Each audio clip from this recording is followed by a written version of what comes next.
Are you seeking guidance to enhance your TRIO project's effectiveness and success?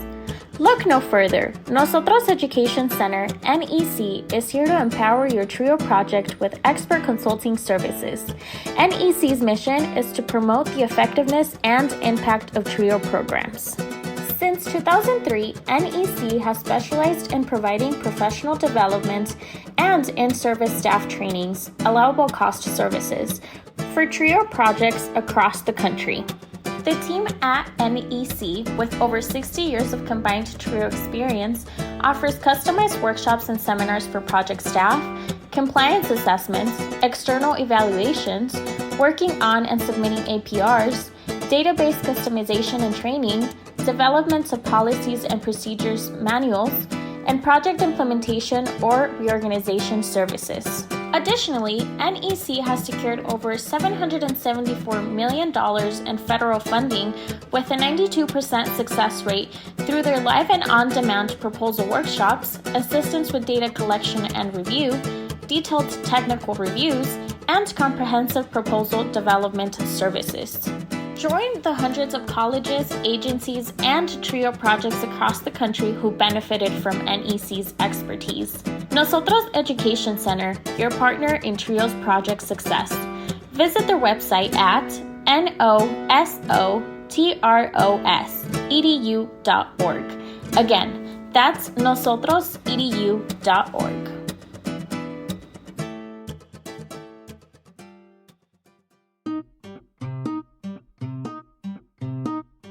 You are listening to Let's Talk TRIO on podcast. Keep up with the latest episodes by downloading the Podbean app or stream episodes via our social media accounts. Search for Let's Talk TRIO on Facebook or Instagram. This episode is sponsored by Student Access. Student Access, the leader in TRIO software. Student Access is an online database solution that allows TRIO programs to track their students' information, connect with students by text messages, streamline the APR, and work from anywhere, all online, with automatic updates for changes from the Department of Education. Their technical support team includes former TRIO staff and has over 50 years of combined experience working with TRIO. Make it easier to focus on your priority, the students. For more information and to request a free demo, visit their website at www.studentaccess.com or call them toll-free at 1-800-801-1232. That website again is www.studentaccess.com or 1-800-801-1232. Be sure to share your favorite episodes on your social media by tapping that share button. This is a great way to support the podcast. Now here's your host, Juan Rivas. Thank you, Amelia, for that wonderful introduction. Hello, listener, and welcome to another episode of Let's Talk TRIO. This is Season 6, Episode 3. I am your host, Juan Rivas. In today's episode, we have Catherine Ybarra, who is the director of the TRIO Upward Bound Math Science program at the College of the Sequoias in Visalia, California. Catherine is on the podcast to share her educational journey, her professional journey, and being the director for a TRIO Upward Bound Math Science program. So coming up in just a bit, Catherine Ybarra. A huge thanks to our sponsors, Angelica Villalpando, Rosario Riley, Dr. Ryan Barone, Dr. Jamie Motley, Dr. Jeff Naputi, Angelica Valdez, Felicia Rivera, Jaded Electronics, TRIOJoblist.com, Nosotros Education Center, Cambridge Educational Services, and Student Access. Thank you so much for your continued support of this podcast. You too can be a sponsor of the podcast. Head on over to Patreon and search for Let's Talk TRIO.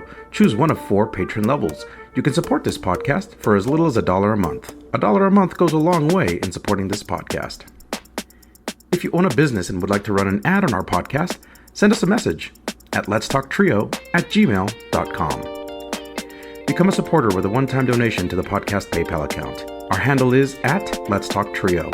Any amount is truly appreciated. If you would like to nominate a participant, staff, alumni, or an advocate to be on the podcast, send us an email at letstalktrio@gmail.com. That email again is letstalktrio@gmail.com. Again, a great episode featuring Catherine Ybarra, the director for the Upward Bound Math Science program at the College of the Sequoias. Sit back, relax, and enjoy this episode. 4, 3, 2, 1. Hi, Trio Nation. My guest on the Let's Talk Trio podcast is the director for the Trio Upward Bound Math Science program at the College of the Sequoias in Visalia, California. She earned her bachelor's degree in English education from California State University, Fresno, and her master's in psychology with an emphasis in life coaching from Grand Canyon University. She is a first-generation college student and the oldest in the family. She was born in Hanford, California, but is raised in Huron, California. Catherine is a very proud Latina who believes that education is priority. Some of her proudest work includes interview videos for California State University, Fresno, where she shared her story about resources and food insecurity, and participated in a worldwide virtual conference, the Celebrate Your Story Conference. In her free time, my guest enjoys dancing, reading, free writing, spending time in nature with her family, often practicing self-care and exploring different places. Welcome to the podcast, Catherine Ybarra. Catherine, welcome to the podcast. Thank you so much, Juan, for having me. It is completely a true honor. It probably has been the last time I did a podcast, probably was back in 2018. So this is my second one. It's been a while. Yeah. Well, it's an honor to have you on the podcast and for us to be your second one, which is amazing. Again, appreciate you being on here. I appreciate that you're going to discuss your experience in Trio and your educational journey. Yeah, for sure. I am so ready for it. Cannot wait to just share what I'm all about and hopefully be able to inspire some people out there that might be like me as well. Wonderful. How are you doing? How are things in California? I'm doing pretty okay. A little bit more tired than usual, but hanging in there. California, I mean, it's California. I really don't know what else to say based off of it. I mean, The weather changes, things are happening, stuff, things come and go, but I mean, it is what it is. I mean, just really happy just to, be living and waking up every day and do what I have to do. Absolutely. Well, we had our first experience with winter weather in Colorado. We had just our first bout of snow. Are you all feeling the fall weather in California? Not quite yet. Is it in transition? How would you describe the weather to someone who is not from California? Yeah, so right now we're in California. We're currently diving into like the fall season. We're actually in fall season. So it's getting a little bit cooler. I would say that for a person that is not from California, if you are a summer person, our summer, like if you really, really love summer, and I'm talking about like over 100 degrees, because some people do. I'm one of them. Yeah, I would say probably come be here in California in June, but for sure July and August, I would say is like our most hottest months. But if you're more like me, like more kind of fresh, you don't, yes, a little bit warm, but not too cold, I would say probably fall. Right now we're transitioning where it's like now the mornings and nights are a little bit more cooler, but throughout the day it's kind of warm. Like it's okay, you're out there without a sweater, but really, probably towards the end after Thanksgiving, it starts getting really cool. And now if you're a spring person, of course, you love the blossoming, just like myself, blossom season. A good time to be in California would be either between, I want to say, March and April. So just for my listeners out there who are wondering, how's the weather of California? There you have it. So hopefully that motivates you to visit us one day. Wonderful. So we are recording this episode at the very start of November. We have about only 1 month left. Are there any items on your to-do list for this year that you want to accomplish before this year is out? Yeah, well, I think work-wise, we have a really big report, and we'll probably dive into it in just a bit. But for my listeners out there who are in Trio, APR, it is APR season. Woohoo, the best time of the year. That's one of my biggest goals. And the second thing is being able to plan for winter break. Very excited, just have some time off, being able to visit my family up in Mexico. We tend to do that every winter break. Just really looking forward to that. And of course, ending, I'm a really big person, just like how you mentioned earlier about exploring or practicing self-care. So being able to end with some type of reflection of 2023, how did I do? What are things moving on to 2024 that I want to improve on? So that I would say that would be the biggest things. So, speaking of things that you have accomplished in 2023, what is something that you're very proud to have accomplished this year? I would say growth. I have come a very long way, and specifically with this, with my new role as the director, which we will get into a little bit more detail in just a bit. But growth, I think it's super important. I feel like we don't really take advantage or just kind of pause and really go back and see, okay, how much have I grown? The Catherine who once started back in 2023 is definitely not the same one who is now. I mean, growth is so important and we need to take the time to reflect and really make those pauses because it's really during those pauses that we really get to understand and figure out ourselves out more. Absolutely. So you named dancing, free writing, hiking in nature or enjoying nature, and then really practicing self-care. How did you get interested in those hobbies and how did they develop for you? Yeah, so dancing has always been a huge passion of mine. I've been dancing since age 3. For my Hispanic culture, for those of you who are really fans of cumbia is my favorite type of dance. There is a really good group in the name of Fito Olivares. He actually passed away a couple months ago, which was it was very sad, but he's the one that started it all for me. I started dancing in my baptism when I was 3 years old, and that's where it all started. So dancing, I love it. I use it as a form to relax. I'm the type of person that whenever I go to fiestas and parties, I am always on the dance floor and I will be like on the dance floor for hours nonstop. That's how Yeah, much I love to dance.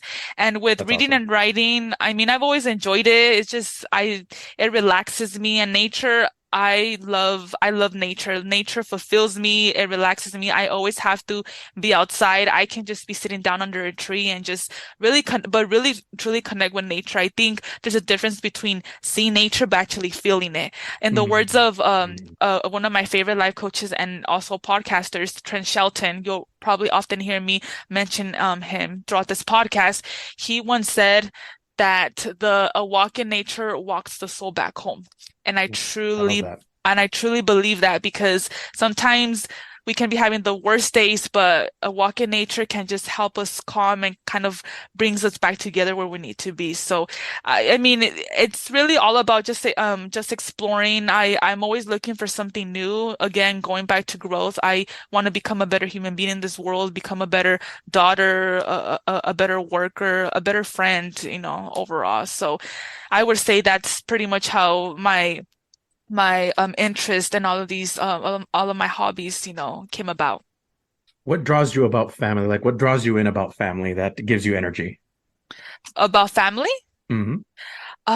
just I would say the communication, being able to be together and share moments. Like up to this day, I mean, it's just I'm the oldest child, and it's just me and my sister. And even as adults, we're both adults already, and we're constantly when we go out, we tend to go out as a family. And I know Hmm. other families they don't do that anymore. It's usually just like the kids, or maybe it's just the dad and one of the so one of the daughters or sons or whatever. But I feel like with us, we've always had that close connection, and I think that's super important. Absolutely. Can we wind the clocks back a little bit, Catherine? Can you share about your family and what your upbringing was like? Yeah, so like I mentioned, we've always been a family that I would, relate to like being really close together. And I think a lot of it has comes from like my familia de Mexico, like my family from there. My parents, they have always traveled. We always travel like during the holidays, like for Christmas and New Year's. That's where we are at, during that time. And because we have family that unfortunately cannot travel here to the US, so we go visit them. And I feel growing up in that lifestyle, it has always it has made me be the person who I am today. Yes, I tend to be a very shy girl, and I think it all revolves back into just how I grew up. Growing up at home, it was always well. I always had the support of my family, but at school it was actually kind of a little bit rough. I was bullied often, Hmm. and not many people know this, but I was really bullied often, and so my self-esteem was super low growing up. And it wasn't until when I got older and I finally realized, where like my value. That's where I really started. That's where I feel like I really started living life. So with my family, we take it really seriously, and shout out to my family from La Piedad, Michoacán. That's where we are from. And so, we just love it. We love it. It's a beautiful time always to go visit. And more than anything, celebrate traditions, keeping those alive. Like when it comes to like my familia de Mexico, my family from over there, we are constantly celebrating traditions. So that I feel like that's, growing up as a child, even up to this day, we still keep some of those traditions really alive. And that's really who has made me the person today. That's wonderful. How would your family describe you? I would say um pretty funny at times, a little bit over dramatic in a good way. But I mean, it's family. I'm in my household, so no one can tell me anything. That's when I can There really you go. be my true self. So I would say that very creative. I always been a super creative person, and I think I got it from my mom. She's always been the type that she's like decorating the house, and even Hmm. for the holidays, I feel like we've become more closer. Like she'll be like, okay, now we need to decorate for this. Like right now we're decorating for Thanksgiving, and then we're already excited to decorate for Christmas. I know some Hmm. people out there, they're like, oh, forget Thanksgiving, my Christmas stuff are going up. Yeah. So yeah, creative and also really hardworking, patient. I've always been a very responsible daughter and person, and my parents always taught me those values of you need to work hard, like being able to clean your room and and really be respectful. Like even at age 5, I was already cleaning the restroom. I was already cleaning, the Whoa. toilet at age 5. So I Wow. started off very young, and so I think my parents teaching me that it made me become the responsible person. Like even at a young age, doing laundry, stuff like that, which a lot of kids don't normally do at a young age. I was already doing that because my parents taught me that. So that's where I would say that they would consider me being a very responsible and more than anything respectful. Respect was always huge in our household, and up to this day, like no matter what comes or what life throws at you, be Hmm. respectful and move forward from there. Right on. Do you recall if school was something you were already interested in as it started, like for you going into elementary, middle school, things like that? Yeah, so from the moment, and this is like a very weird moment, but from the moment that I walked into my kindergarten class, I knew that I was going to be in education. I didn't know what Really? yet. Yes, I Wow. remember going in there, and it's just the room was filled with like the ABCs, the one, two, threes, super Hmm. colorful. I remember we would often get these cookies, these like alphabet cookies that were super good, which FYI, I believe they are in Trader Joe's, so you can go check them out. They're super delicious. I promise you. It's like you eat them nonstop. But I remember just that scenery, and I felt like, this is where I belong. And I just, I know, I didn't know at the time what I wanted to be, but it just something about school. I was like, Hmm. this is my life. Hmm. What were your favorite subjects? I always loved English, as you can tell. I mean, I've always loved reading and writing. I remember growing up back in elementary, they had these contests of like, if you read like 500 books or 100 books, you get like a medal or something, Oh which I yeah. did. And so I have like this little, kind of like plaque where it has my name and it's like engraved and stuff for like reading the most amount of books, for the year. So that was Hmm. really exciting. And I remember in our public library, they would have these like book clubs during the summer and I would be part of them. So that's how I got into English. I at one point I really loved math, but then I hated it because it just didn't make sense. It was just super complicated and I still don't like it, but I mean, I can work my way through it. And of course, PE, I'm not sure if that would be considered a subject, but I mean, Oh, of course. I've always been an active student. Actually, a really cool time of my elementary years was back in the second grade. I used to be out in the soccer field playing with all the boys, like, and I was the only girl. Really?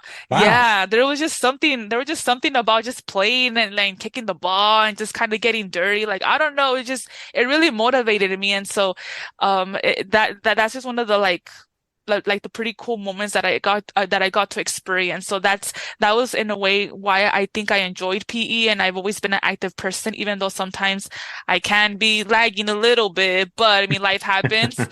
And the last subject I would say is Avid. I was part of Avid in my high school years, and I loved Mhm. it.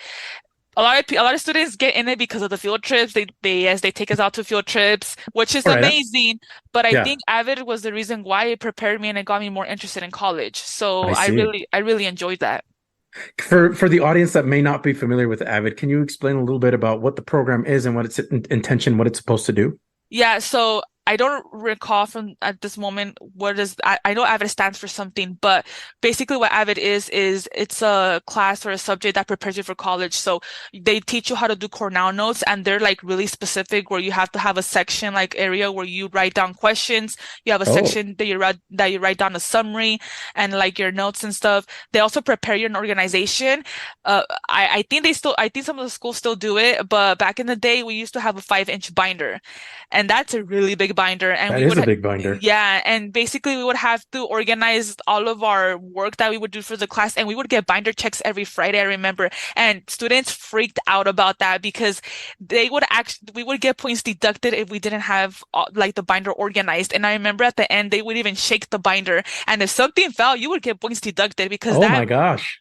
yes, that meant that you weren't organized. So people were Wow. afraid of those binder checks. But basically, the whole point of Avid is it prepares you for college, and they really stress the importance about getting those applications in, letter recommendations. And so Avid, that's what Avid did to me. And if it was, I honestly feel like schools should make a requirement for students to have Avid because it would really benefit students and really keep them on track. So that's basically an overview of what is it about. Okay. Did your family stress the importance of an education? All the time, and Oh yeah? yes, all the time. So I come from a really migrant family. My parents worked in Los Files in the fields, and so for those that don't know, like I live in Huron, California. So it's really rural area. More than 85% of our population is Hispanic. So my parents growing up, they worked in the fields. And when my mom had my sister and I, that's when my dad said, you know what? You just stay at home and I'll take care of the rest.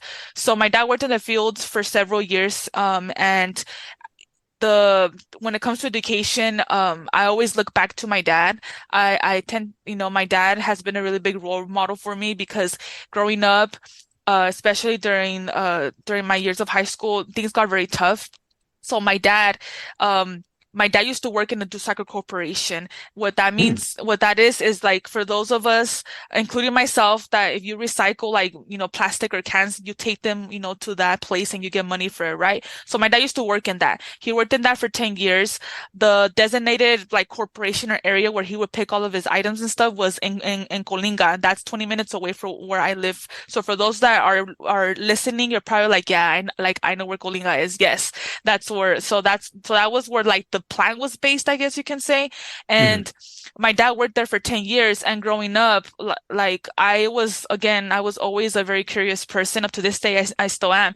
And I wanted to work with my dad. I wanted to help him out because at one point, he would get tired. And I remember telling my dad, hey, dad, I just want to help you out. He's like, yeah, sure. And so I started going with him. So basically, he would go to different areas. And thanks to that job, it allowed me to get to know these places where up to this day I still visit them, and I know the routes.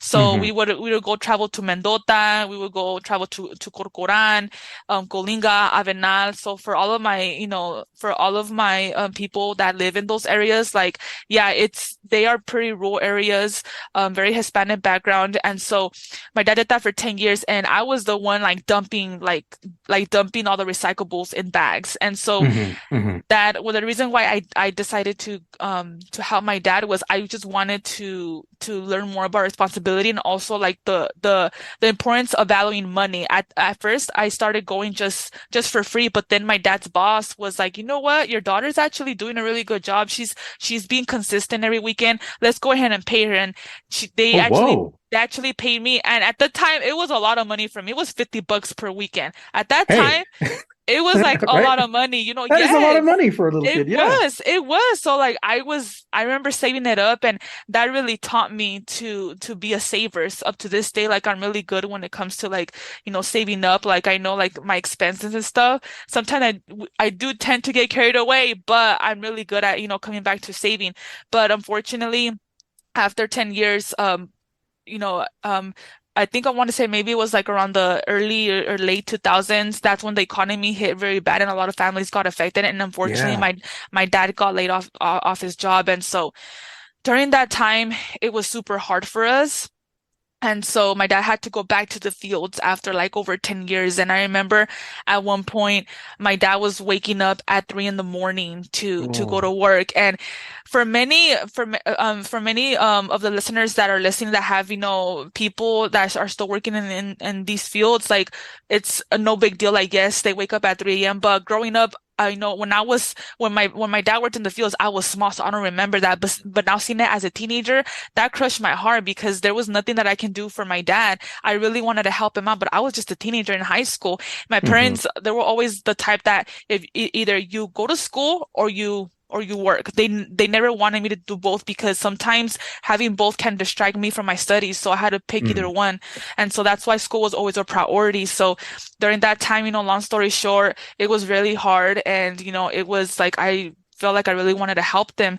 And then a position came to be a custodian. Hmm. And but before that, actually, before my dad became a custodian, he actually ended up going to get his truck driver license because that was the only option. He even went to school after so many years. He had never gone to college, and he went to college, to get his driver's license to be a truck driver.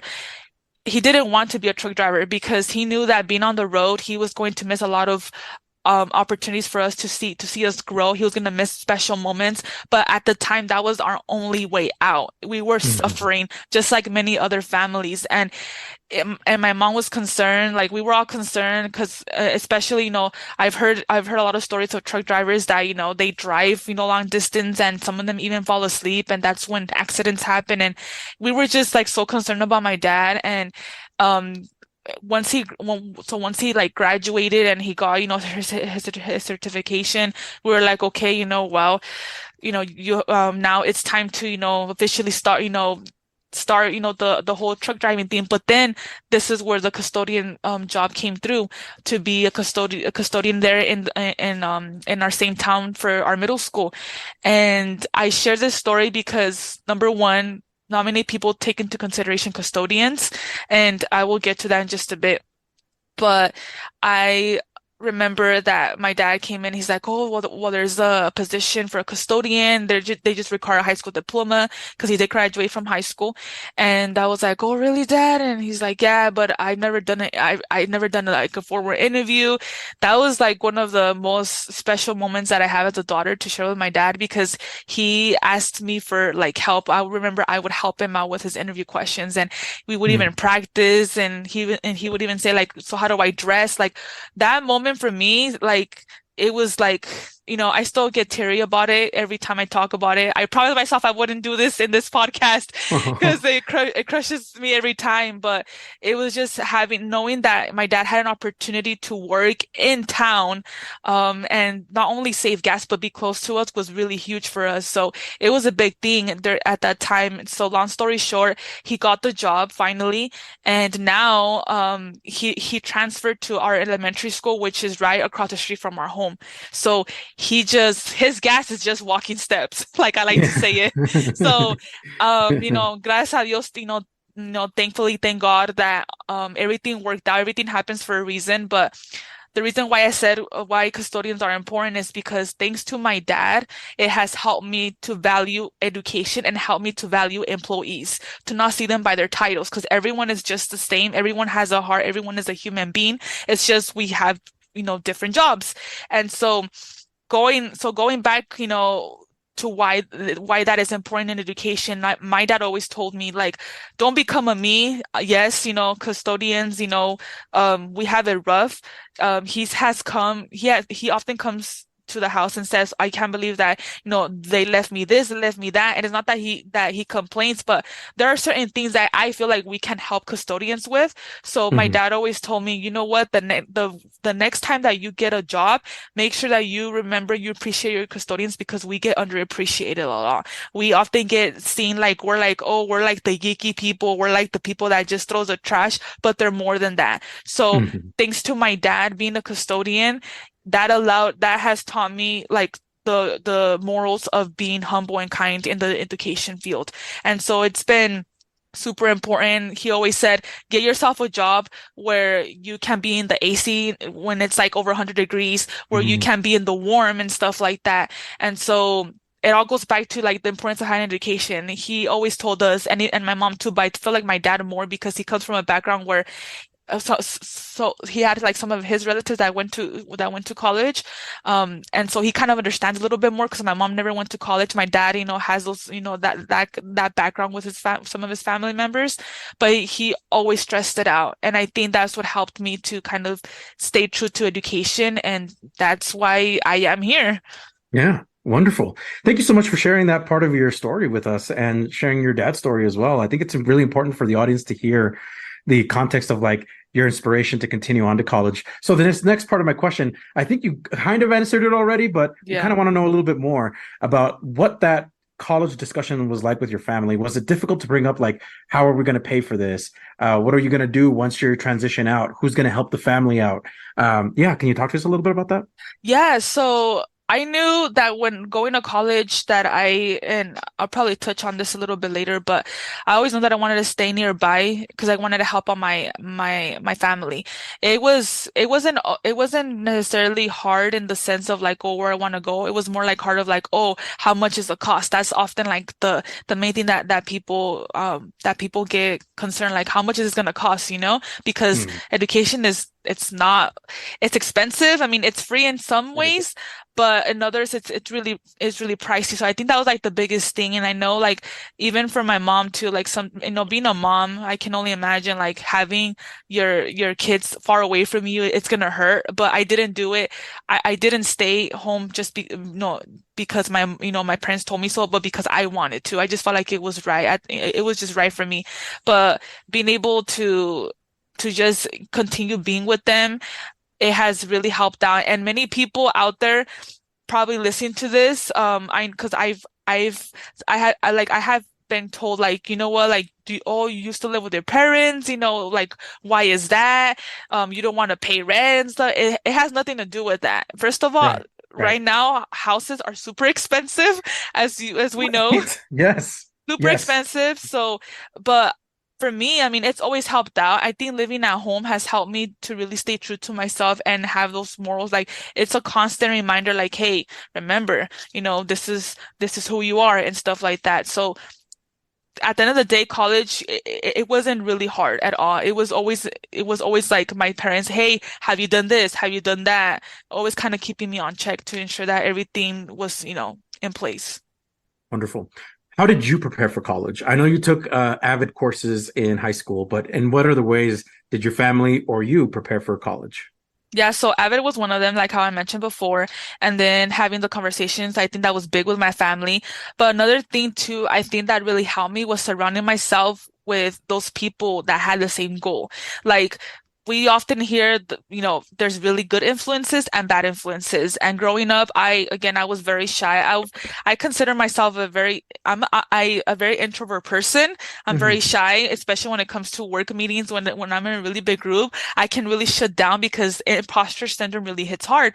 But now in my new role, I have to be an extrovert. I have to be out there and recruiting and talking to parents and students. And so sometimes it switches, but I would say surrounding myself, like whether that was with friends or counselors, like I was very careful with the type of people that I surrounded myself with. Like if I knew that there was some some kids in that were going in the wrong path, I would just stay away because sometimes the influences can be very strong.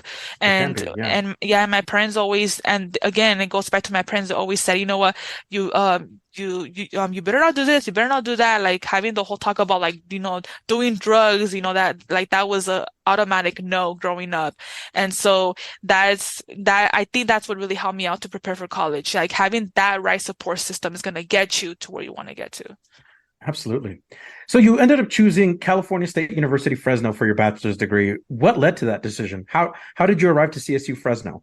Yeah, so before Fresno, actually, I attended West Hills Community College, Colinga. Oh, Shout out, wow. Okay. yeah. So shout out to my team, specifically to my library team, because where it all started for me. But that's where I started. So it was 2-year institution, and so I originally wanted to go straight to for a 4-year, which was Fresno State.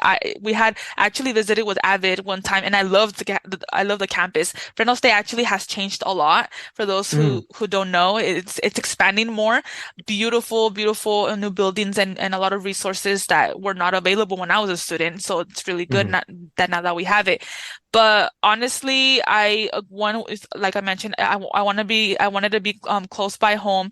And also, like I said, I love the campus, but there was just something about going to a 2-year that I think was the reason that it prepared me to go to California State University, Fresno, because during the 2-year, it was more small. I was able to really understand, in addition to taking my general ed classes, I was starting to really understand little by little what it meant to be a college student because they don't teach us how to really be a college student. Yes, it's important to go to school, but mhm. what does it mean to turn in, your assignments, by midnight? What does it mean to go to your professor's office hours? Like there's so many things that really they don't teach you. You have to really figure it out on your own. And of course, that's where these resources and these programs come in. And I was really involved. I was like in 3 different programs in community college. I was like a president of our trio club. Hmm. Hello, I'm also a trio Nice. alumni. And so and I actually was the graduation speaker for my 2014 class, which was one of my big goals that I had never done. My biggest public speaking event ever. I spoke over like 500 people that day, which was nice. But Hmm. going first to West Hills, Kalinga, it helped me to transition to Fresno State. So once I went to Fresno State, I felt like I was more equipped. I felt more comfortable. But even then, like it was like very big, so it was different. But I mean, I enjoyed it. I'm a forever Fresno State. I'm a Bulldog alumni, and I just love the Fresno State family. It's home. Wonderful. Yeah. So you said you were also a TRIO alum. Was it only for student support services, or was it for Upward Bound? Well, yeah. What other TRIO programs did you participate in? Yeah, so I was part of student support services program. So Hmm. I actually didn't want to I didn't want to be part of trio at the Oh, beginning. really? Like, okay, No, we got to have that origin story. What happened? yeah, so basically, we were a really big clique at that time, like probably like around 10 or 15 of us. We were always so there's like this like chess quad area and there's like 4 tables. We would always be outside, and I remember seeing the supervisor or like the director at the time always walk by. She would always say, "Hey, there's trio. Do you guys want to be part of it?" And we were saying no until one day that director, she's like, "Let's go," and I'm like, "Where?" And like, "Let's go. We're going to trio." I'm like, okay." So I was kind of forced to be part of trio, and then from there, Uh-huh. that's where everything opened up. So we started attending, and I started, letting my friends know. We all became part of the group. We started Hmm. going to the field trips and stuff, and then from there, we started changing like the different like the vice president, the presidents, like all of that board.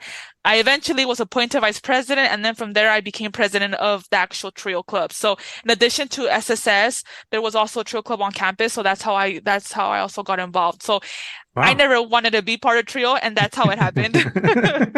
Just kind of forced into it. All right. Yeah. I was about to ask you, what type of support did you receive both at the community college and at the state university level? Because it sounds like a lot of the resources that existed were either you were like, you know what, and admittedly, right, for first generation students, it's hard for Yes. us to ask for help. So yeah, what type of support did you get? Yeah, so in addition to, like I mentioned, SSS, I was part of the mentor program at West Hills. So I was a mentor. I was technically mentors are like kind of like tutors, but you're really mentoring students. You're helping them. You're keeping up to date with with their academics and really being that type of mentor, during their college journey there. So I was part of that. I was also part of the EOPS program. And specifically my counselor was amazing. Like I met with her, I think having those like services, meeting with my counselor on a monthly basis and being really consistent about it, like actually wanting counseling, that was super helpful. And I know we had these workshops that were mandatory that we had to attend in these events. And because Hmm. of my involvement, actually, like at the end of the year or when we graduate, they host this ceremony, and I actually was chosen EOPS Student of the Year, and I got like this like really cool plaque or star award, and Hmm. like just goes to show like being involved and using the resources gives you those free stuff as a student. So Hmm. those things is what really gave me support. And when I was at Fresno State, I was part of the EOP Education Opportunity Program. Again, it was kind of similar to the services that I had in West Hills. Basically, they hosted workshops of academics. They hosted events, and then at the end they would have like a ceremony to kind of celebrate like the whole year, how we had Hmm. done and stuff like that. So I would say like those programs, just being involved, just knowing what's out there for you, and more than anything, seeking your counselor, at least for me, was super helpful. Hmm. Absolutely. Can you talk to us about your college experience? What was that like? So it was very scary. I especially when I transferred, because when you're going from a two-year university, it's super small, right? Hmm. But then when you transfer, it's like a whole different world. I remember like the first couple weeks, it took me a while to really adjust, and I had no friends. I had no idea who to hang out with. It really wasn't until when I started going to my actual major classes when I started making those friends, or at least those colleagues where I can, interact and exchange numbers and help each other out. So Hmm. it was scary, but like I said, I think part of that really helped me to understand how the college journey really was, and it exposed me to meet new people. Like I feel like I was forced to meet new people Hmm. because I was on my own. You have to make friends at eventually at some point, because you just never know when you can need the help. And of course it's a really nice thing to know that you have people that you can rely on. But it was very rough. I remember like even like doing the whole homework stuff, it was super it was really super hard. Like there was one time where I had to like I went to sleep at 3 or 4 in the morning, and I had to wake up by 5 because I had to do a Ooh. very important project. Like yes, we will pull up I will pull up those how do they call it, all-nighters, yeah, all-nighters Hmm. sometimes, because I had very important stuff. So and my experience in that aspect was super busy, especially as an English major. But even then, as a first generation college student, you're really figuring stuff like out on your own. Like my sister, that she now we have tons of resources available, like in many like worldwide now, that I feel like this next generation has it a little bit more easy. I'm not saying that it's gonna always gonna be like that, but there's tons of things now that back then it wasn't offered. But I would say like being first generation, especially the oldest child, it is tough because you don't have that figure like guiding you. And so like for instance, my sister, she had me, and she grew up seeing me go to college, and she followed those footsteps, and now she's a kindergarten teacher, and I'm very proud of her. Wow. And so that just, yeah, so that goes to show that, yes, it was scary. I struggled through it, but your struggle is like was helpful for someone else. So Hmm. that was my Hmm. experience. So you majored in English education. Was that an evolution? Like you eventually did declared into English education, or was that something straight out the bat that you were like, I'm going to declare English education? It was, I think as I moved forward, I was like, you know what, I'm going to declare English ed, just because, like I mentioned before, I enjoyed reading and writing. It was just something that fulfilled me. I actually originally wanted to teach. I wanted to be an English teacher, and I was looking into middle school or high school, because that was just my passion. I had that. that career in my head for years. I was so passionate about it. Hmm. But, and really, when I graduated my last semester, I decided to change careers. I didn't change majors because it was too late already. I was already graduating. So there was like, I couldn't go back, but I don't regret it at all because thanks to my English ed major, it has helped me in other areas in my role.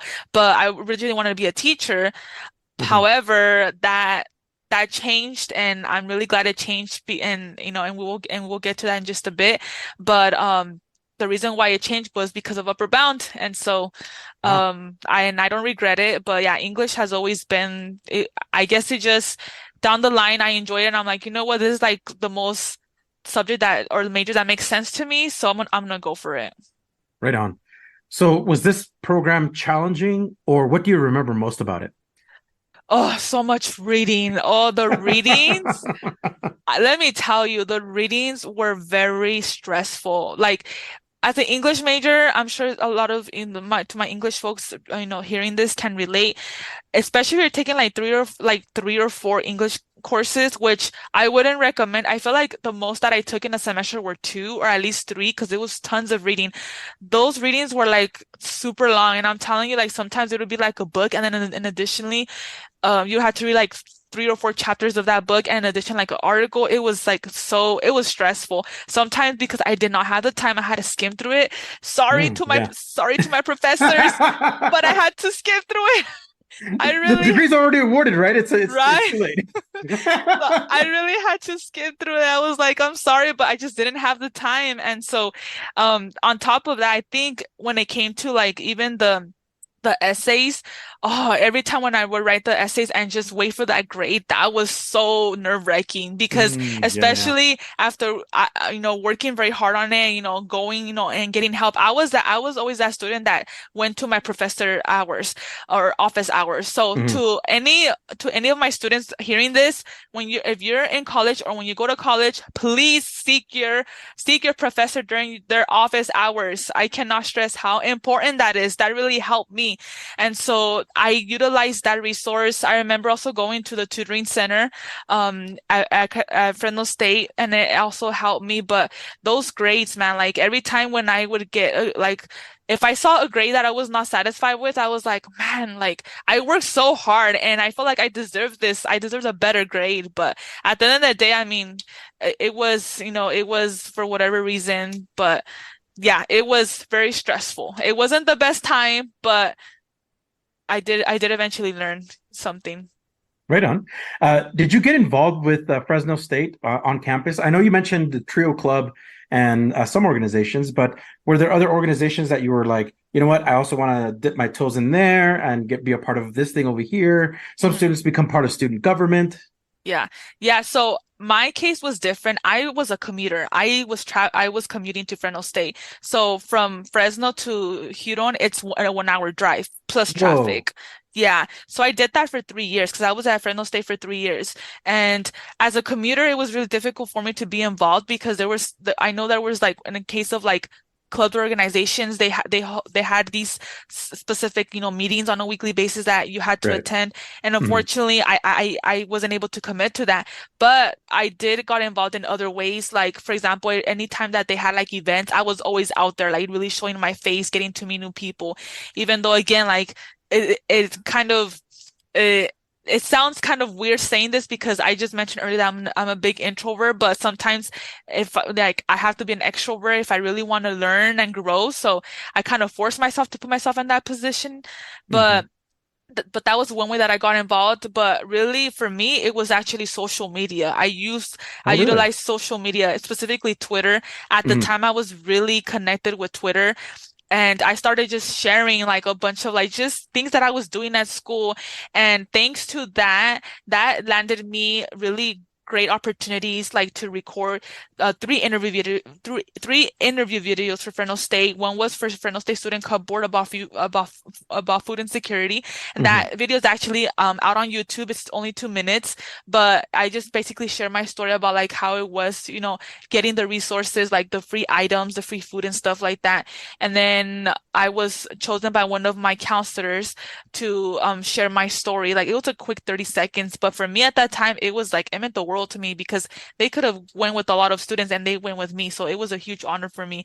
And then in addition to that, I was also part of a community food bank interview video where I got to share a little bit more about like just the importance of really going out to your community and seeking those free resources because even growing up, we often struggled, of course, like who doesn't love free food? Right now we have these resources that can really make a difference in these families' lives. And because of my involvement through Twitter, just being a regular college student and sharing my story, it led me to land these positions. And I have to give a huge shout out to the first lady and the president at the time which was Joseph Castro and Mary. They were the ones that really helped me and the reason why I landed those positions. I remember I even got to go to a jewelry store in Fresno to speak and I was speaking in front of these like business, like these higher up people, and I was just a student and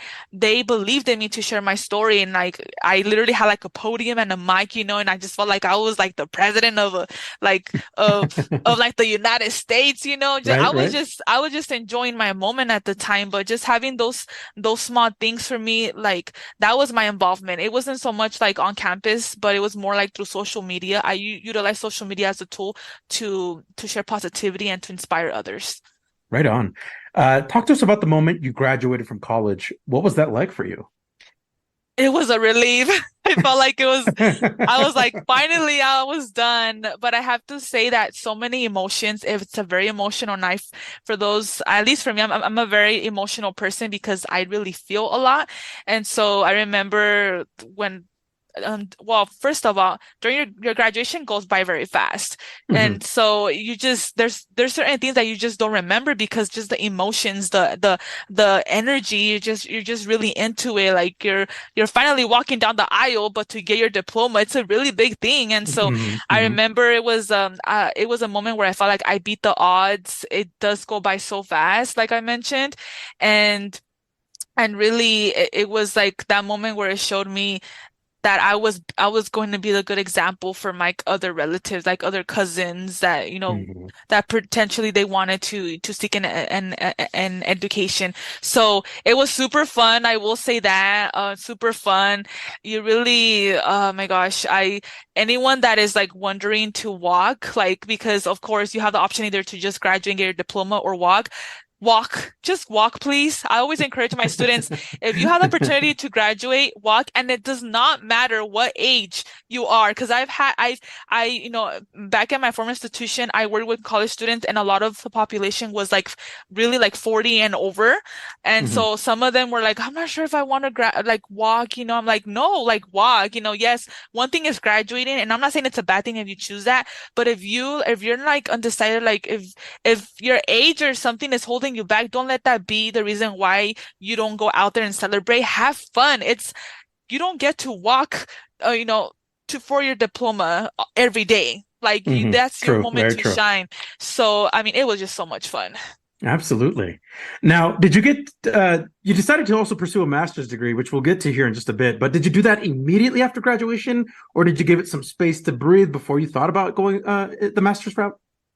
Yeah, well, actually, my story it was kind of a little bit different. So right when I graduated, of course, I felt like I wanted to get my master's, and I actually applied to a program there at Fresno State where I attended, but unfortunately I got denied twice. And it was it was a really big bummer. Yeah, the first time I want to say like I felt like I didn't give it my best. So I know it was on my end, but the second time it really hurt because I remember I was commuting on my own time to meet with like counselors that were already in the program. They were looking through my application, and they even said I had a really good shot. And then for me to see like the letter coming in to say sorry, but we cannot accept you, it was a really big bummer. And so it was kind of the time where I'm like, you know what, I feel like I have to either keep on trying or find a job. And so from there, that's where my current position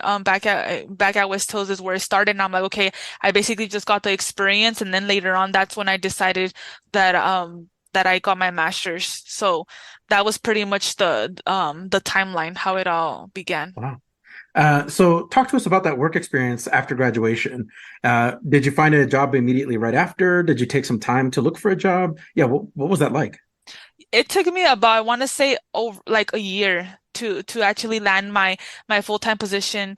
And so at the time I was working like Hmm. with other jobs and like part-time or like a few hours, and then this position came up like to be a tutor specialist. So it took me a while, but eventually like I landed that position. It was my first ever full-time position. Really enjoyed it, but it's really tough. I mean, some students get really lucky where they find employment right away, while others they struggle, and I totally Hmm. get that. I know a student that is in the same boat right now where he was attending UC Irvine and he came back. He's back in town and he's looking for employment, and it's almost going to be a year and he's still in the same boat. Hmm. So, I mean, it was really rough to find employment, and thankfully I was able to land it like near home. Hmm. So you decided to pursue a master's in psychology. What inspired you to pursue this degree? So, a master's, I knew that if I ever wanted to go above the bachelor's, it would be my master's. But what really inspired me, I would have to say, was back in 2017. So I went through a very tragic experience that I don't think we normally refer to ourselves in this way. But again, the famous author and podcaster and life coach Trent Shelton, like I mentioned earlier, he in one of his podcasts, he once said that often we always hear people say, "Oh, we always hear of people dying, right? You know, people die Hmm. every day and stuff, unfortunately." But Hmm. and yes, they die physically, but there's also that aspect of people die mentally and emotionally. And when he said that, I was like, huh, like that really got to me. And up to this date, that's just something that I can never forget. So basically, I went through this really bad experience where I truly believe that I got killed mentally and emotionally. I was very lost, I felt like I was really low, at a really low point of my life. And it came to a point where I I was tired of feeling how I was feeling. I just didn't have how they say, in Spanish, ánimos, like Hmm. just the energy to really move forward. It was just like I didn't have inspiration, I didn't have motivation, and I Hmm. felt like like there was just one day I remember waking up and I'm like, what am I doing to myself? Hmm. I am not improving. I am not being successful. I hate how I'm feeling. I need to change this up. So I really I wanted to feel alive again, like, because I Hmm. feel like I was living, but at the same time I was dead. I felt like I was like half and half, and that's a little bit hard probably to understand for those hearing this, but that's how I felt. I felt like I was just I had no purpose. I didn't know what was my purpose, and I wanted Hmm. to I wanted to find that light again. So I started my master's. What it really did for me is it allowed me to love myself, and it allowed me to really find that light again and this strength that I thought I didn't have.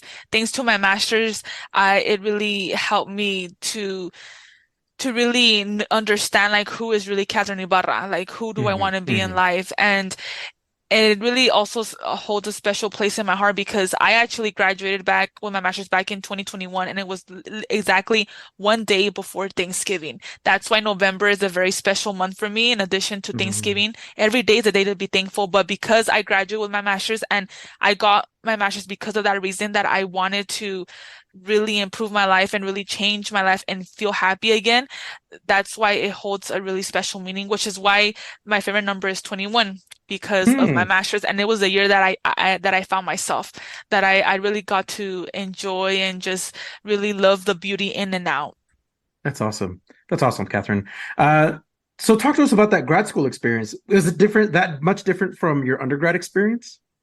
Yeah, so I would say it's different in the sense that you are just focusing on just your grad, like your your major. So your bachelor's, like your bachelor's, it's a little bit combination of like a little bit of general ed and then like your major, right? Your grad school is nothing but just your major. For me, I did mine online because at the time I was fully employed. And having a full-time job while going to school, it's tough. And so I had to do it online because that was during the year that the pandemic hit. I had to make a decision. Right. That's right. So I knew that I wanted to be, I remember when I started working as a tutor specialist, I knew that at one point I wanted to go back to school to get my master's. And I remember my boss at the time, he kept on pushing me, hey, are you getting your master's? I'm like, yeah, but just give me like at least 1 or 2 years to get like familiar with my job. Then I will eventually make the decision. Well, then guess what? The pandemic hits. We shut down. We had no idea what was going on. So it was like the best time. It was like now or never. So I didn't know, like there was so much in the unknown at the time. And I felt like I need to do something. It's either I go to school or I wait, but how long will this wait be? Because everything was shutting down. And so that's where I started doing research. And then I came across Grand Canyon University, a private college in Arizona. In Phoenix, Arizona, and I started doing research, and then that's where I saw psychology, and specifically what really caught my attention was the life coaching emphasis. Because during my time that I was discovering this new person, trying to love myself back, I was really into life coaching. I was attending these life coaching sessions for free. The pandemic, but unfortunately, it brought so much darkness, but at the same time it brought so many free things, so many like resources online at the time. And a lot of these life coaches, they were hosting stuff for free because mental health was becoming a very big issue. All of us were going through a tough time. We were all scared. We just had no idea what was going on. And so I started joining those, and that's what really got me into specifically psychology with life coaching. And actually the pretty cool thing about that is one of those life coaches, again, Trent Shelton, for example. Again, I'm a big fan of him. For those who don't know, go check him out. He is amazing. During the pandemic, he would host these like workout sessions, like Zoom workout sessions, because we couldn't go out. And so that was our exercise. And he would always have these Q&As at the end. And I got to speak to the very own Trent Shelton, like actually ask him a question. I have it all on video, but that was just like a really cool moment. But going back to my grad experience, I think it would taught me about it. But even though it was online, it taught me the importance of going at your own pace, time management. You really have to manage your time. Like Oh, absolutely. You're really learning on your own, especially in the online world. Like you have to know, okay, when can I set time to do this or do that? And so it really taught me a lot about like being consistent with my time. And of course, the best thing of all, I got to visit Arizona for the very first time. I had never gone. We actually went down there for my graduation. I got to walk again for the second time for my master's. Yeah. So, and it was super long. I did not like the commute. So long, man. I would probably fly out next time. Drive, I'm not so sure. It was too long, too long. But I mean, I got to see the campus for the very first time. My family and I, we got to buy some swag where we ended up taking like a family photo with like like Grand Canyon swag. And it was actually pretty cool because they had like shirts for like all the family. So they had a shirt for the dad, the mom, and the sister.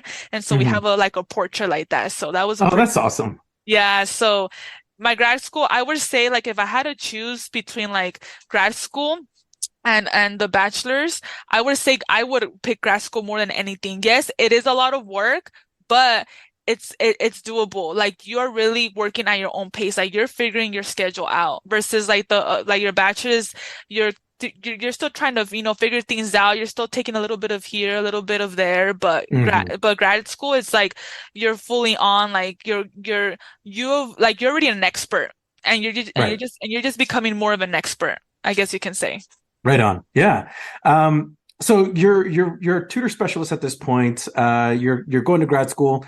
At what point did you realize about this position, about the director for the Upward Bound Math Science?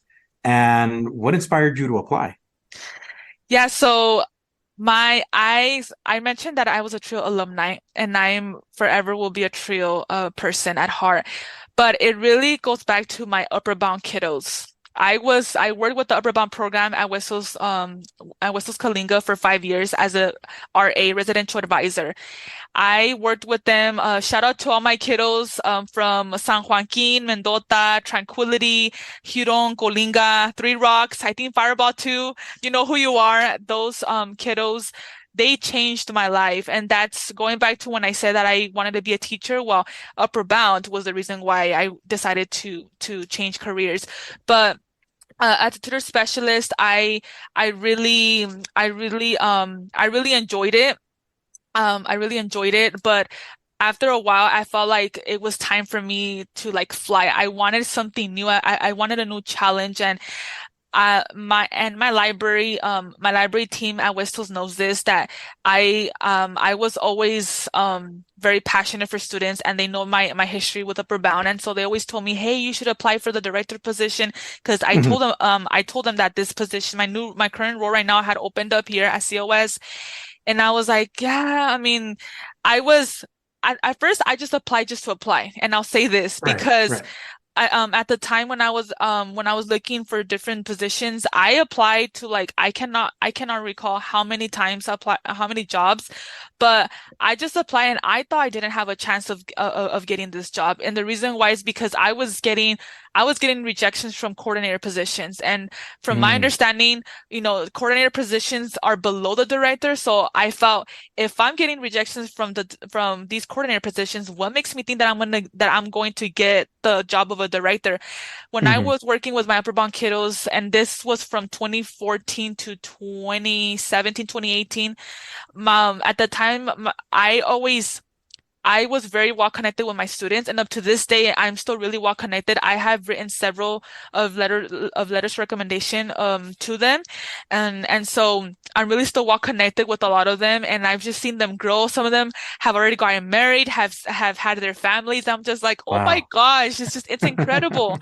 It's I mean, we have really had become a familia, and that's what Trio is Hmm. all about, family. And so at the time my kiddos always told me, Miss Ibarra, like you really, if you ever get the chance to become a director, apply for you would be a good director, Miss Ibarra. And the more they told me that, the more I got inspired. But of course, at the time when I was a tourist specialist, like it's funny because when I started there, the director position at that college had opened up. But I Hmm. mean, I had just started as a tutor specialist, so the timing was off. And it wasn't until recently when I saw this position, I was like, oh, the director, the for trio opened up, so I just applied, right? And so I applied, and the funny story before I get into how, eventually everything happened was so we have a specialist position under my department. And they actually had interviews November of last year. I Hmm. applied for that at that time because I was still in the process of, applying for jobs. I applied for that. I came in for an interview for the specialist position in the same Right, department a year ago, like, today. right. And I went for it now and I felt pretty good. I'm like, okay, if I ever want to become a director, this would be a good opportunity for me to get experience and then eventually move on up to the director. Well, Hmm. unfortunately, I didn't get the job to be the Hmm. specialist for this position. So I was like, Hmm. okay. But fast forward to now, it's funny that I didn't get the specialist position, but now I'm the director. So it Yeah. was and it's within my same department. So I applied, and then I remember within a few days later I get the call like, hey, we want to interview you for the director position. I'm like, oh my gosh, this is a okay, it's just the first interview, not a big deal, but okay, it is a big deal, but it's like again, I didn't want to keep my hopes up Right, because right. I had applied to so many other jobs and I was like, no, this cannot be. And so then after my first interview, I get the call the next day. Hey, we want you for a second interview. That's when I was like, oh shoot, it is getting real. This is more serious. Yeah. I went and so I before so the day of my second interview, I remember that I was killing time. I was outside of the building where they were going to interview me, and then the president, our president, Brent Calvin, shout out to him and his team. walks. He approached me and he says, "Hey, are you one of the people that we're interviewing?" And I'm like, "Yes." And then we introduced each other, and he's like, "Oh, are you so and so's cousin?" Because I had a cousin that played basketball here, and I'm like, "Yeah." So that interaction helped me to not feel as nervous when I went in there. So that's exactly how it happened. So I went in there. I felt like I crushed it. I basically was myself. And then I was like, you know what? I walked out of there and I was like, you know what? It's God, it's in your hands. Está en tu manos, Dios. And I was like, if it's meant for me, it's for me. Mm-hmm. And Mm-hmm. literally, I remember after that, I went to go eat lunch because I hadn't ate lunch. I was super nervous. And then after eating lunch within like a little over an hour, that same day, I got the phone call for the offer. So Whoa, yeah, that's amazing. so it wasn't even like a day or two. It was like, and it's funny because during my interview, our president was like, "Well, you're in a really good, the competition is very high." So when he said that, he made me believe like, "Oh, It gets that. I have a Yeah, chance, yeah, like, or I don't." But then yeah. when he called me and it was him, he's like, "Hey, we just felt like you would be a great fit for the team.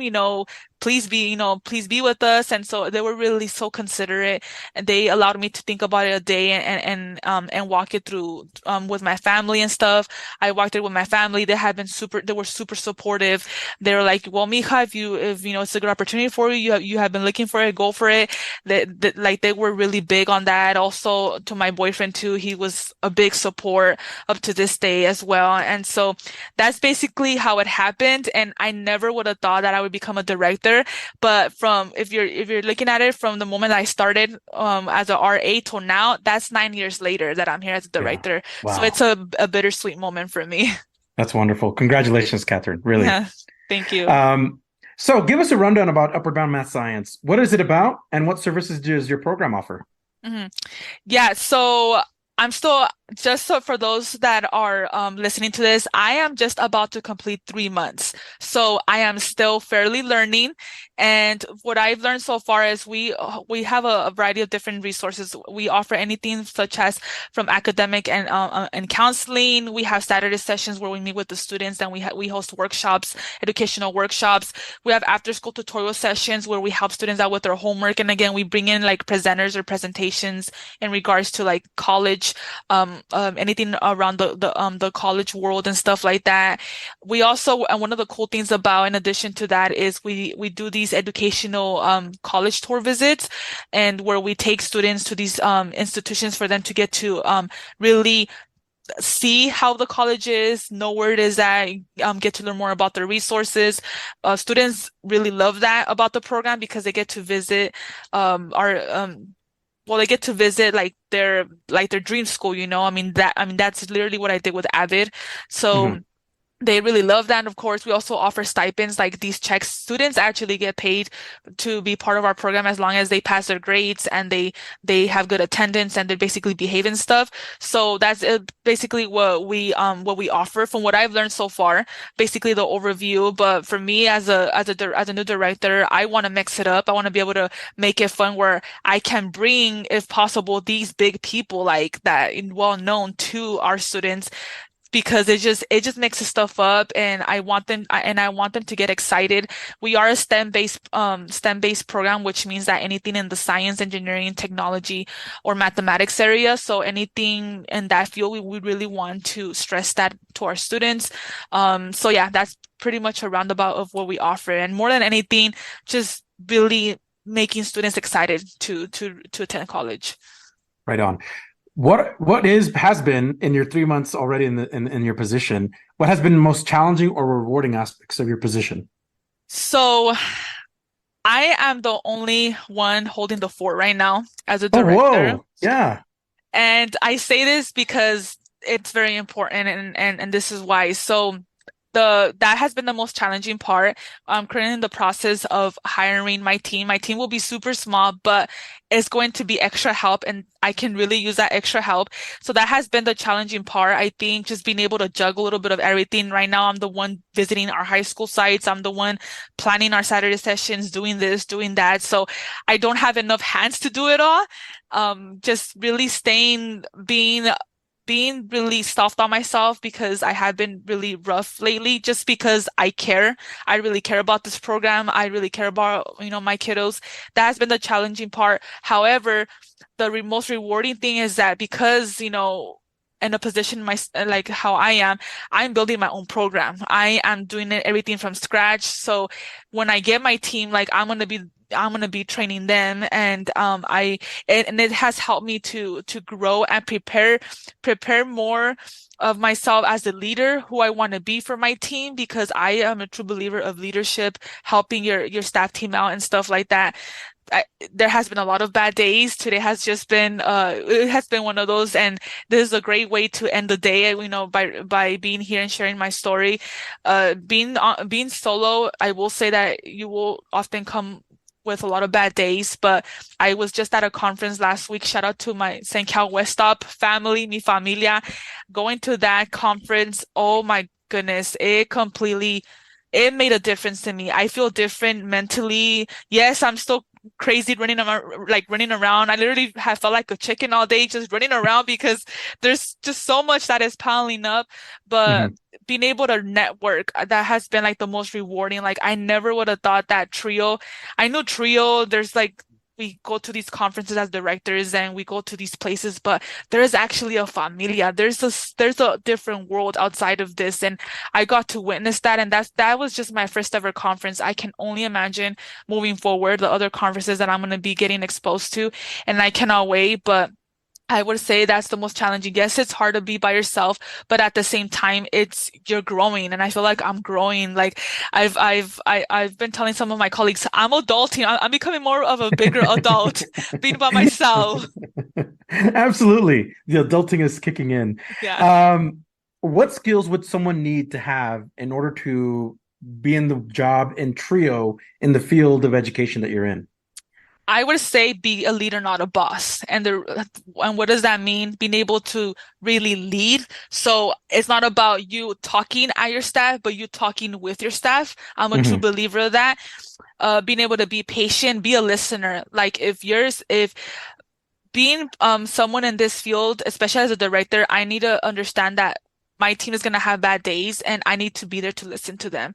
I need to support them in every way. Yes, we might have a lot going on, but at the end of the day, if my staff team is not taken care of, we are not going to progress. We're not going to be, our best selves doing that. So really putting yourself out there, I would say, that's something that can be a lot really scary for people. But I envision my staff team, like, I want to push them, for them to, go to this conference, or for them to go to this event, so they can get exposed to, like, I'm the type that I want them to move on up. Like, yes, it would crush me to lose them, but I want them to move on up. And being able to have those type of skills where you are, you are taking risks, and hopefully you are discussing those risks with your supervisors or your deans, because it is very important as well to report back. And of course, at the end of the day, it's for the benefit of the students, for the program, but really really being that true leader aspect. I mean, I worked with tutors back at West Hills, and I always made sure to really be that leader. Like, hey, and what I mean by a leader is not only just telling them, like, hey, I need you to do this, but how's your day going? How can I support you? Like, that's what really helped. That's what really kept our background, like, our relationship strong. Right on. What advice would you give to Trio participants, whether they're pre-college, in college, thinking about grad school, or maybe some of those that are thinking about, I want to go to college? What advice would you give to them? First, I would say, don't let your current situation be your final result, because things happen. You might have a plan, but that's why you plan for plan B, and you plan for plan C. Next, life is about the journey, not the destination. Again, I wanted to be a teacher, but now look where I am at. I am directing an upper bound math and science program in a 2-year institution, which I never thought would have ever happened.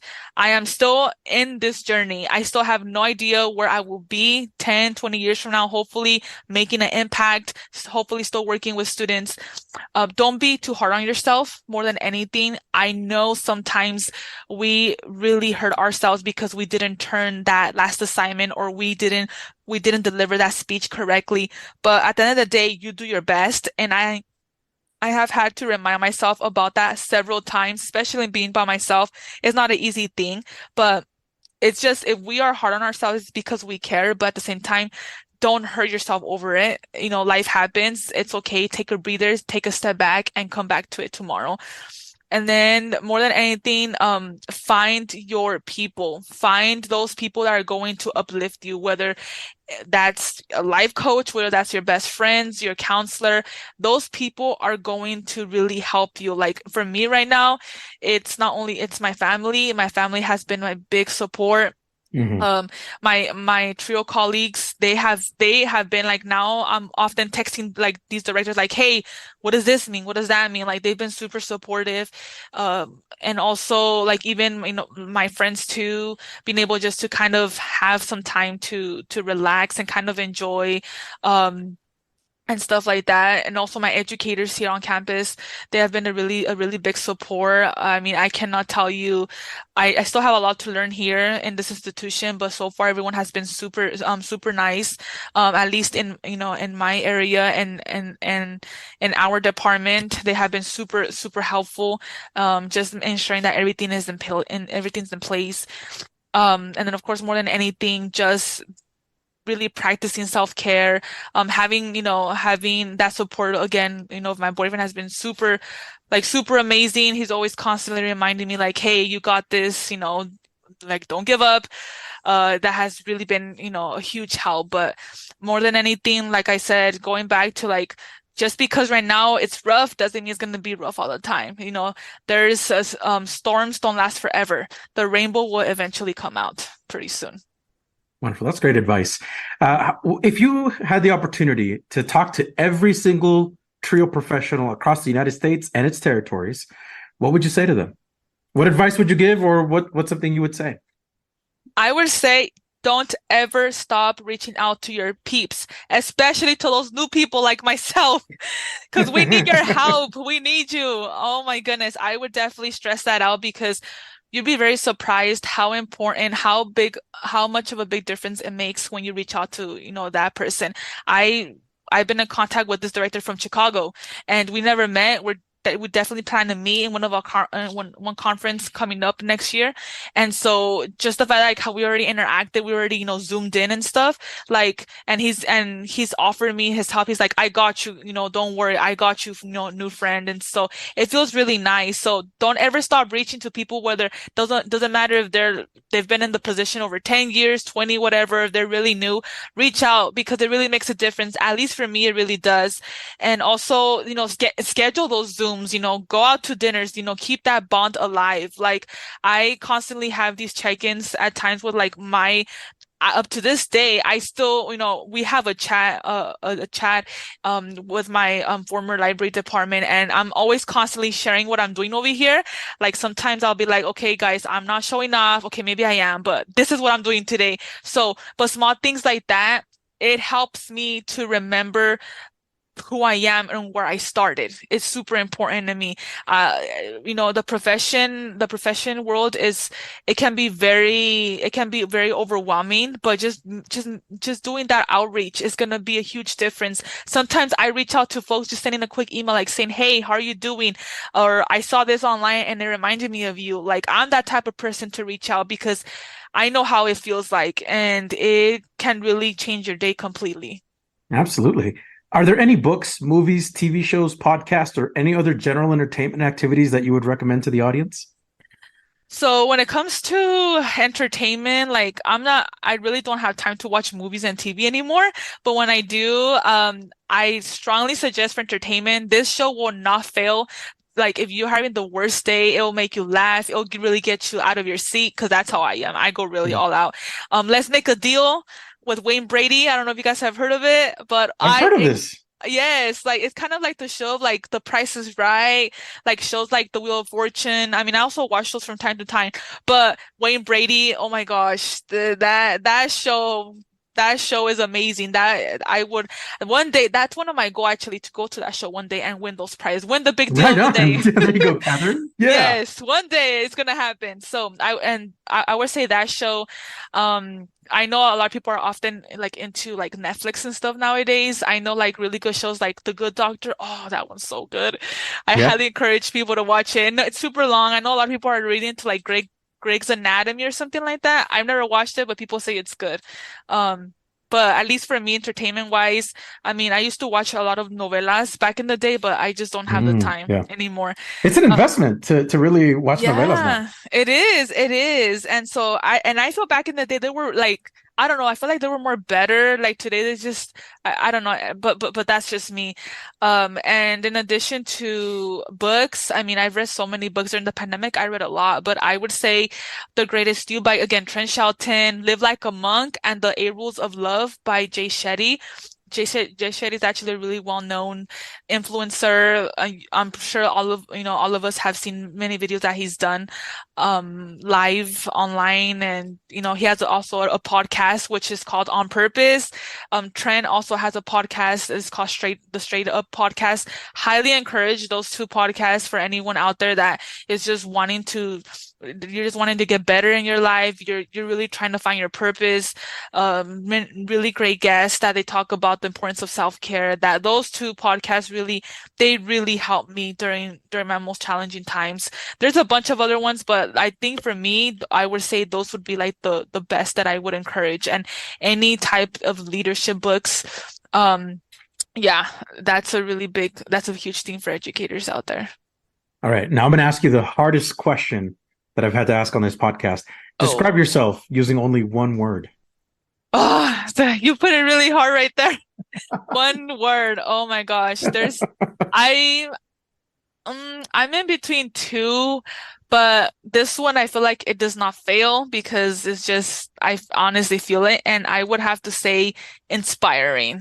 Inspiring. I love that. Yeah. Inspiring, just because I can be having the worst day, like today was not a good day, and you probably would not even notice, even, here recording this, you probably wouldn't even, realize that it was a bad day. But I'm the type of person that I can find things to get inspired. It can be like a simple, like, oh, I see the sunset, I get inspired to do something, or I'm just sitting eating an ice cream and then I think about something and I get inspired. So I think everyone that knows me, like, they'll say that you're so inspiring, like, and because that's just, and I've made a change in people's lives, and I see it because that all has come back to me. But yeah, inspiring would have to be the top one, I feel like. Right on. We're going to use the title to your podcast episode. Yes. Wonderful. Catherine, it was such a pleasure to have you on this podcast. I hope to have you on again soon to provide updates, let us know how the program is doing and everything. Let's follow up. Yes, for sure. So, Catherine, we do have a tradition on the Let's Talk Trio podcast where we have the guests sign off. Do you care to do the honors? Yes, absolutely. So, hi, this is Catherine Ybarra, and I am the director of Trio Upper Bound Math and Science program at College of the Sequoias. I attended California State University, Fresno for my bachelor's degree in English education and attended Grand Canyon University for my master's in psychology with an emphasis in life coaching. I want everyone listening to leave you with this. No matter how high you go in life, remember where you started. Stay humble, appreciate gratitude to the fullest, do your best, and more than anything, be yourself. Treat people how you would want to be treated. Trio works. That was our guest, Catherine Ybarra, who is the director for the Trio Upward Bound Math Science program at the College of the Sequoias. Thank you, Catherine, for being on the podcast and for sharing your Trio story. Remember, if you would like to be on the Let's Talk Trio podcast or know a staff, advocate, participant, or alumni, send us an email at letstalktrio@gmail.com. That email again is letstalktrio@gmail.com. A huge thanks to our sponsors, Angelica Villalpando, Dr. Jamie Motley, Dr. Ryan Barone, Dr. Jeff Naputi, Angelica Valdez, Rosario Riley, Felicia Rivera, TrioJoblist.com, Jaded Electronics, Nosotros Education Center, Cambridge Educational Services, and Student Access. Thank you all so much for your continued support of this podcast. You too can sponsor the Let's Talk Trio podcast in one of three ways. Become a monthly patron on Patreon. Our base patron level starts at $1 a month. Become a corporate sponsor by placing an ad on our podcast. Contact us for details. Become a supporter with a one-time donation to the podcast PayPal account. Our handle is @Let'sTalkTrio. I'd like to take a moment to thank our honorary members of the Let's Talk Trio podcast, Roderick Chambers, Tony Ho, Scott Kendall, and Susan Cramp. The Let's Talk Trio podcast team is John Russell, audio engineer, music producer and composer, and post-production editor. Amelia Castañeda, script supervisor, marketing manager, social media manager, and producer. Juan Rivas, executive producer and host. This episode was recorded Thursday, November 2nd, 2023. We are in an election year. I strongly urge our listeners to exercise their right to vote. Thank you so much for listening, and we will catch you on the next episode.